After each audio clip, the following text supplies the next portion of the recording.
Através deste episódio, vamos conhecer como o jiu-jitsu brasileiro foi conquistando território nos Estados Unidos.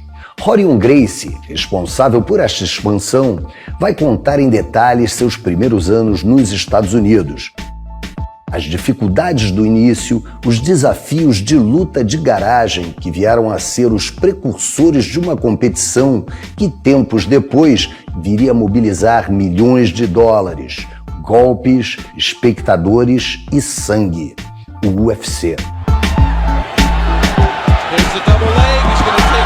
Já no subúrbio do Rio de Janeiro, vamos conversar com o mestre Fada. Na contramão da fama dos Gracie, Fada leva uma vida de ensinamentos e luta bem longe dos holofotes. Let the games begin.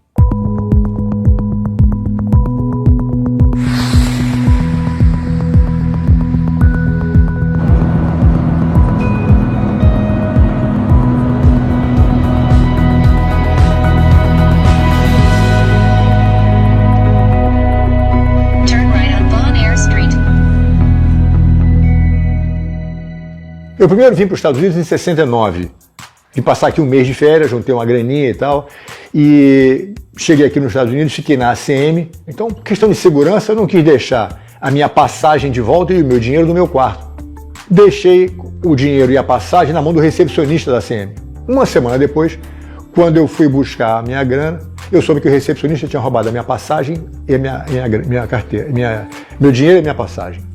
Falei com o gerente, ele falou, olha, sinto muito, eu vou lhe dar um trocado para você comprar um sanduíche, mas não vou te dar uma passagem nova para o Brasil. Aí eu liguei para a companhia de aviação e eles me disseram que ia levar 6 meses para ter certeza que ninguém tinha usado a minha passagem para que pudesse me dar uma nova. Em 1969 as coisas eram diferentes do que é hoje. Então eu, na de esperar 6 meses, liguei para o papai e falei, olha, papai, estou adorando a América, vou ficar aqui pelo menos mais 6 meses.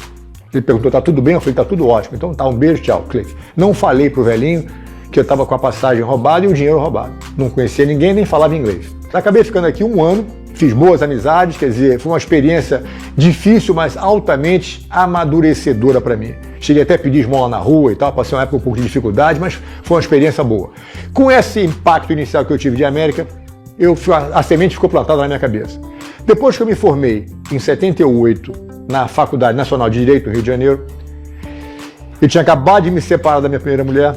Eu falei, quer saber, eu vou mudar um pouco de ambiente. E resolvi vir para os Estados Unidos com a finalidade de implantar o jiu-jitsu aqui na América. Porque o Rorion foi quem deu o pontapé inicial de tudo que está acontecendo e essa modificação toda que aconteceu hoje, não só no jiu-jitsu, mas no MMA também. Eu acho que muita gente hoje está morando na América, está botando comida no prato por causa da semente que ele plantou aqui há muitos anos atrás. Fiquei primeiro na casa de um amigo meu, cuja mãe era artista de cinema, e essa senhora ia trabalhar nos estúdios e eu ficava em casa. Mas para não ficar em casa sem fazer nada, eu ficava cortando grama, limpando o banheiro, cozinhando, lavando janela, tudo que eu pudesse fazer para mostrar a ela, apreciar gratidão pelo fato dela me deixar ficar na casa dela. Eventualmente, precisava arranjar um emprego. Ela disse, você quer fazer o quê? Eu falei, qualquer coisa. Você quer fazer faxina? Eu falei, adoraria fazer faxina. Então ela começou a ligar para as amigas delas, todo mundo de cinema. O Rorion faz uma faxina muito boa. Manda para cá, para cá, para cá. E eu na casa das madames fazendo faxina. Até que, eventualmente, caí na casa de uma senhora que o marido dela é assistente de direção de um seriado muito famoso aqui nos Estados Unidos, chamado Starsky & Hutch.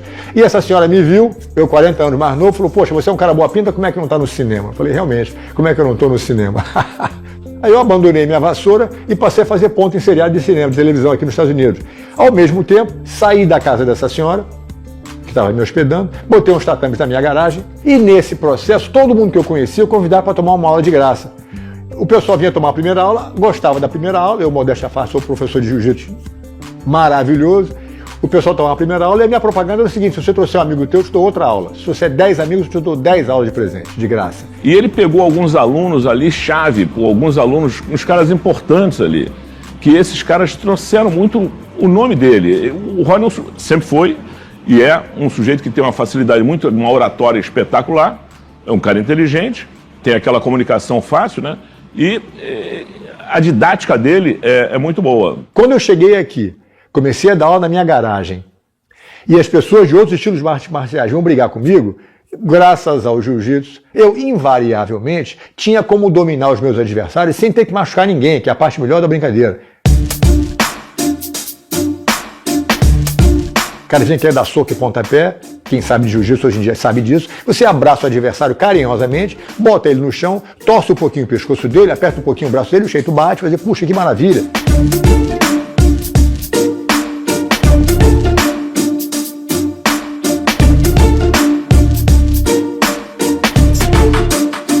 Como eu não precisava machucar ninguém, o pessoal ficava tão empolgado com a eficiência do jiu-jitsu, falava, puxa, posso aprender? Eu falava, claro, assina aqui, e o cara virava aluno meu.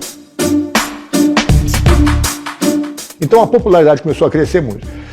Sabendo que as artes marciais continuavam muito populares em todos os estilos de luta, depois do sucesso dessas minhas centenas de brigas na garagem, um dia caiu a ficha, não posso ficar brigando com um por um, que não vai acabar nunca esse negócio, são 250 milhões de pessoas. Foi aí que eu tive a ideia de criar o UFC com a intenção de criar uma competição entre estilos de artes marciais, onde as pessoas pudessem ver o karatê, o kung fu, o taekwondo, o boxe, a luta livre, o judô, o kenpo e o jiu-jitsu, para competir entre si, para que os perdedores saíssem, os vencedores iam lutando entre si, até que no final houvesse um vencedor. We're live from the Mile High city of Denver, Colorado, at the McNichols Sports Arena. The site of tonight's landmark martial arts event is the Ultimate Fighting Champion. Be forewarned, there are no rules, no judges' scores, and no time limits. 8 street tough warriors wage combat in a battle where anything can happen, and probably will. O diretor John Milius, que era diretor de cinema, que inclusive foi o cara que lançou o filme Conan o Bárbaro, que lançou a carreira do Arnold Schwarzenegger, que era um cara muito respeitado em Hollywood, que inclusive eu trouxe para ser diretor criativo do UFC junto do projeto que a gente fez. Então, quando a ideia do UFC começou a esquentar na minha cabeça e tal, como é que a gente vai fazer isso e tal, uma das coisas que eu queria fazer, eu queria evitar um ringue comum de boxe. Porque eu já tive em lutas, e já vi muita gente, a gente sabe disso, quando o cara começa a apanhar na hora da briga, ele foge pelo meio das cordas. E eu queria evitar isso. Como é que a gente ia fazer um troço desse? A gente pensou em fazer um tanque inicialmente com jacaré. Se o cara quisesse fugir do rio, o jacaré comeu o pé dele. Com um tanque com tubarões e tal, quer dizer, uma cerca elétrica, entendeu? Pensamos em várias opções. No final, eu achei que a ideia do octágono ia ser boa. Primeiro porque não ia ter um corner, um canto, porque se o cara ficasse preso no canto, ele ia ser prejudicado. Tinha que ser um troço, não podia ter canto, número 1. Então o shape do octágono veio daí. A ideia de fazer aquela cerca de plástico, quer dizer, plastificado de metal, é porque não queria ter a corda para o cara poder fugir. Então aquela tela funcionou dessa maneira. Então foi uma combinação de ideia entre eu, o John Milius e tal, e o Art Davis também, que era meu sócio na época, a gente criar um evento que impedisse que o lutador fugisse do ringue, que era o mais importante. Entra 2, tranca a porta, só sai 1. Essa que era a ideia.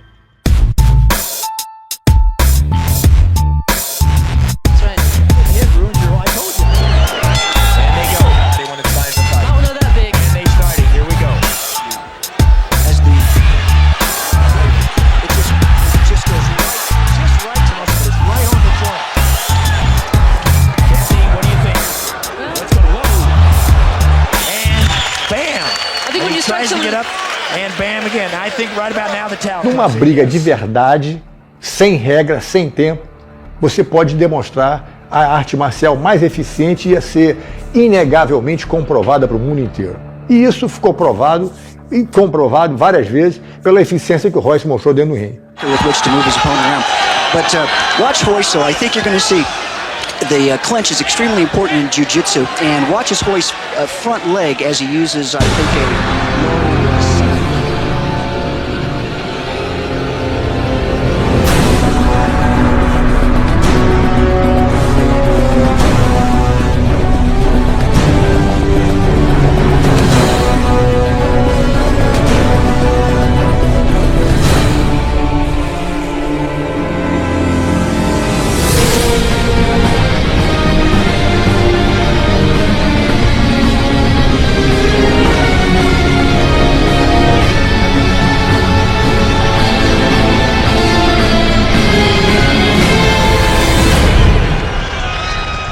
Eu escolhi o Royce especificamente porque era um magrinho, você olha para ele fisicamente, é um cara que você não convence ninguém.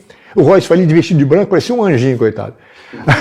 Com aqueles grandões todos. O Royce foi lá, deu aquele show de bola, entendeu? Mostrando para todo mundo que a eficiência do jiu-jitsu independia do fato da pessoa ser um cara grande, forte e pesado. Então o Royce foi lá, deu um show de bola para todo mundo, mostrou que o negócio era a técnica do jiu-jitsu e o resto é história.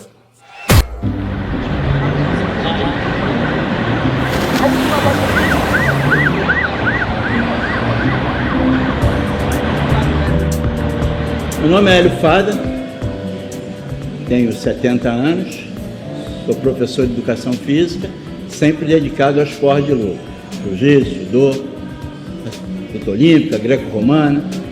Eu nasci na Cruz Vermelha Brasileira, no bairro da Lapa, a 31 de 7 de 48, e fui criado nos subúrbios do Rio. Eu tive uma infância maravilhosa, fui um menino solto, né, de pé no chão, brincando com as atividades afins da infância da minha época, né? Jogando bola, lutando, nadando, participando de tudo que era atividade gratificante um menino daquela época, né?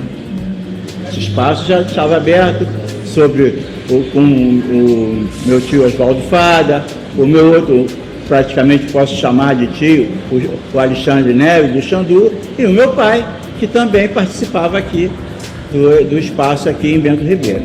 O Oswaldo Fada, ele passou a participar dessas competições. E o Fada era educador, era um homem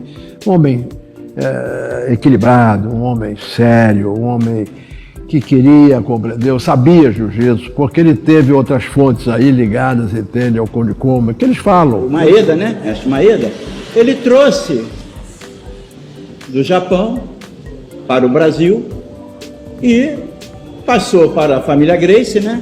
Através do Gastão, posteriormente para o Carlos, para o Hélio, e esses mesmos conhecimentos foram passados por França e ele transmitiu esses conhecimentos no corpo de fuzileiro navais. O jiu-jitsu, a essência é a mesma.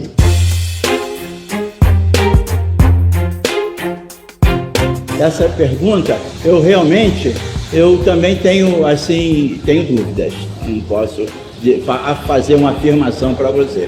Eu sei que para os Gracies, ele foi no Pará, né? E o mestre França também não era do Rio de Janeiro, também era daquela região. França veio para o Rio de Janeiro, aí iniciou esse trabalho junto ao Corpo Fuzileiro Navais, né? Trabalho esse que era totalmente diferente, não tinha kimono, não tinha nada, era uma autodefesa, era arte marcial realmente, jiu-jitsu de artes marciais, né?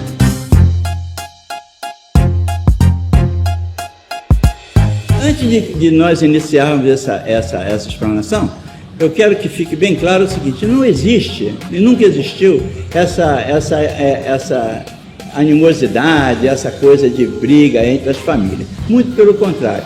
Meu tio e meu pai sempre foram amigos lá do Carlos, do Hélio, e, diga-se de passagem, eu recebi o nome de Hélio em homenagem ao Hélio Gracie.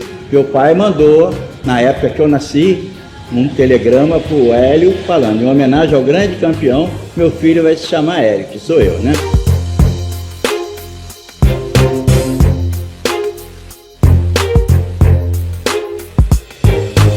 Uma citação que vocês devem conhecer, que está na internet, do Hélio Gracie, que ele diz o seguinte: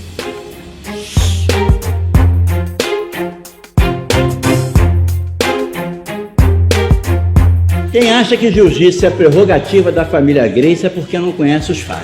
Está na internet. E posteriormente, com a Academia Fada aqui crescendo e os Gracie lá no espaço dele também com crescimento, começou a haver, né? Na época tinha os encontros, não só de jiu-jitsu, como Vale Tudo, na TV, na Tupi, né? Aqueles encontros, Vale Tudo. E nós tínhamos os nossos destaques, como eles tinham os deles. E esses encontros eram lá, na Academia Gracie, entendeu? Aí tinha aquela coisa toda, né? Levava os atletas, e tinha até resultados bem satisfatórios, bem positivos. E criou até, né, uma lenda que existia essa coisa, dessa rixa, essa animosidade que na verdade nunca existiu. Foi sempre uma coisa dentro do jiu-jitsu e sempre elevando, valorizando a luta, né, o jiu-jitsu brasileiro, né? O Fada era o jiu-jitsu, porque aquele pessoal do Zona Norte era um pessoal muito simples. Era um pessoal que queria aprender mais, queria estar associado. Essa federação que nós criamos é que criou justamente o quê? Essa confraternização competitiva. Então nós começamos a fazer competições, e o jiu-jitsu foi crescendo como esporte. O João Alberto é um precursor, né? O Vale Tudo, ele era um grande lutador de Vale Tudo, um guerreiro da família Gracie. Era o xodó do Hélio, né? Meu pai era um grande admirador. E, aliado a isso, tem a parte da cultura, né? Que ele sempre foi um lutador e um estudioso, né? Um cara formado, um cara articulado e com uma postura de gentleman, né? Uma educação, tudo, mas contundente, né? Fiz muito combate solto com lutador de karatê, taekwondo mesmo, eu lutei com lutador de taekwondo, e você tem que mostrar, né, a tua contundência, né? É como eu digo, eu não sou agressivo, eu sou contundente. Há uma diferença, né? O João Alberto sempre foi aquilo. A pessoa achava que o João Alberto, né, uma figura muito educada. Agora, se você quer ver o outro lado, aí você faça isso, tenta a sorte, né? Para você poder realmente ter conhecimento de quem é o cara. E eu fui enfaixado por ele agora, faixa vermelha. Inclusive recebi o livro dele. Ele tem um livro, que é exatamente que ele conta a história do Vale Tudo, né? Que deu origem a toda essa, a isso que nós temos, que é gratificante no mundo, né? Do Brasil ser referência, né?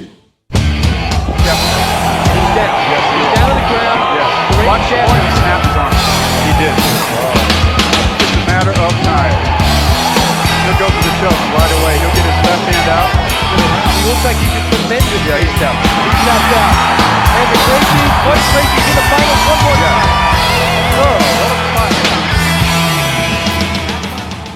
E que te levou a criar a maior competição do planeta, que é o UFC? O que acontece é o seguinte, viu? Eu me lembro que lá na década de 70, uma vez, eu assistindo o Oscar na minha casa, a entrega do Oscar, eu vi todos aqueles grandes artistas recebendo prêmio disso, prêmio daquilo. Inclusive tinha o tal do Lifetime Award, né, o reconhecimento pelo trabalho da vida inteira. E eu me lembro, naquela época, no Rio de Janeiro, assistindo um evento desse e pensando, puxa, meu pai nunca recebeu um Oscar desse. O velhinho devia receber um Oscar desse. Então, todo esse processo de vir para a América, dar aula de jiu-jitsu, carregar essa imagem, essa mensagem do nosso jiu-jitsu brasileiro para o mundo inteiro, eu sempre tive no fundo da minha cabeça a visão de fazer uma homenagem para o velhinho, viu?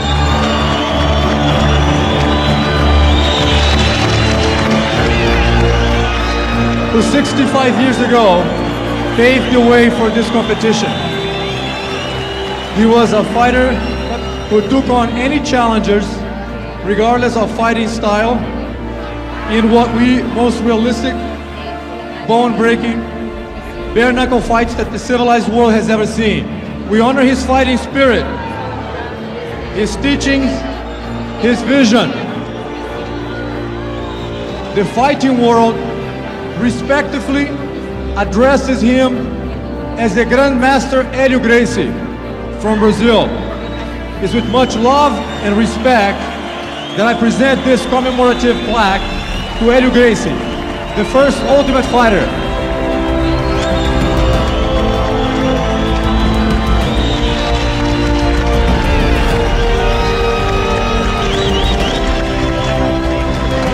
O que eu queria dizer é que esse espetáculo que ora meus filhos realizam em Denver para todo mundo é o prêmio que eu recebo pelos meus 65 anos de suor e sangue para conseguir o prêmio que ora recebo.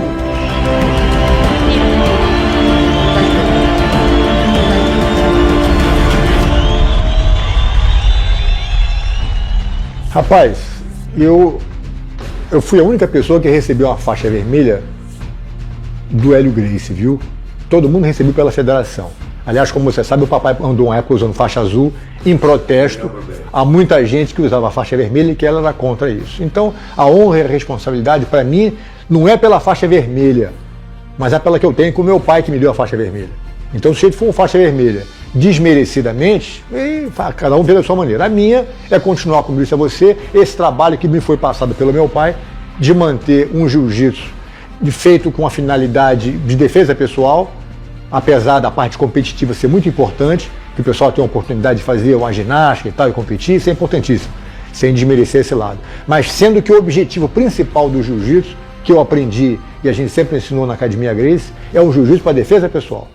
Jiu-jitsu tem que ser de uma forma integral, tem que ser abrangente. Você tem que fazer tudo isso, essa parte de segurança, você tem que conhecer combate em pé, tem que conhecer combate de solo, você tem que saber defesa pessoal e tem que conhecer impacto, que é soco, chute, defesa de várias armas, porque aí você realmente tem um jiu-jitsu de excelência. Essa é a nossa proposta aqui.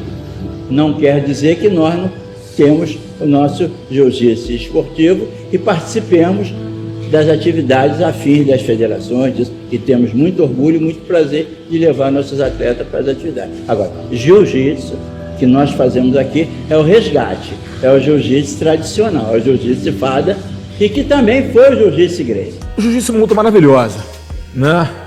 Hoje é muito rica, parou aquelas divisões que a gente até conversou há pouco tempo, jiu-jitsu do pessoal mais do subúrbio, da Zona Sul, hoje virou uma coisa só, e todo mundo treina jiu-jitsu, todo mundo conhece jiu-jitsu, popularizou muito. O grande mestre Carson Gracie, que eu tive a honra de pertencer ao seu exército, foi um grande pilar nisso, que começou a distribuir bolsas para pessoas que não tinham condições financeiras de treinar aula, deu aula para pessoas que não tinham condições de aprender jiu-jitsu, com isso popularizou muito o jiu-jitsu, formou muitos lutadores de qualidade, também formaram outros lutadores que deram aula de projeto social e assim por diante, né? Então, o grande mestre Fada também é outro pilar no que diz a popularização do jiu-jitsu, mais para a Zona Norte, para o subúrbio. Então, esses grandes mestres são pessoas responsáveis por toda essa popularização, juntamente com outros, obviamente. Mas se você pensar no jiu-jitsu como um todo, por um lado, a questão competitiva, esportiva, foi importante para popularizar ainda de uma forma melhor, foi uma ferramenta para que o nosso jiu-jitsu pudesse estar aos 4 cantos do planeta. Por outro lado, as regras acabaram obrigando o jiu-jitsu a ficar muito limitado. Você vê, ninguém começa uma luta real colocando a bunda no chão, puxando para a guarda. Você tem que fazer um confronto com o cara, ou você bloqueia ele, derruba, ou você bloqueia para se proteger, ou você dá um chute nele para se aproximar, ou seja, você cria ferramentas para se aproximar e levar para onde? Para a sua zona de conforto, que é o solo. E hoje em dia, os meninos confundem um pouco. O jiu-jitsu é muito mais amplo do que 3, 4, 2 pontos. É muito mais amplo que vantagens. O jiu-jitsu é uma luta muito mais global. Eu separo o jiu-jitsu em 3 vertentes, né? Eu separo o jiu-jitsu, e é pessoal isso. Defesa pessoal, para você ter autoestima, ter autocontrole, para você utilizar ele numa situação real de defesa, de rua, se proteger, nunca atacar. O jiu-jitsu esportivo, que é o competitivo, e o jiu-jitsu que eu chamo de estilo livre, que é o jiu-jitsu que você faz uma adaptação para o MMA, uma adaptação para o combate na jaula.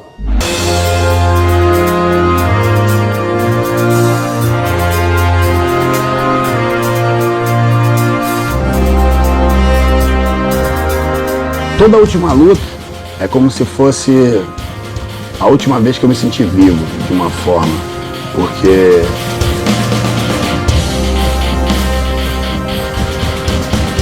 eu transcendo para um outro campo energético, um campo de gladiador, um campo que você tem aquela liberdade de agredir. Então acho que isso é muito importante para o meu ser, para me liberar dos meus demônios e reestruturar o meu foco. Competição para mim é tudo.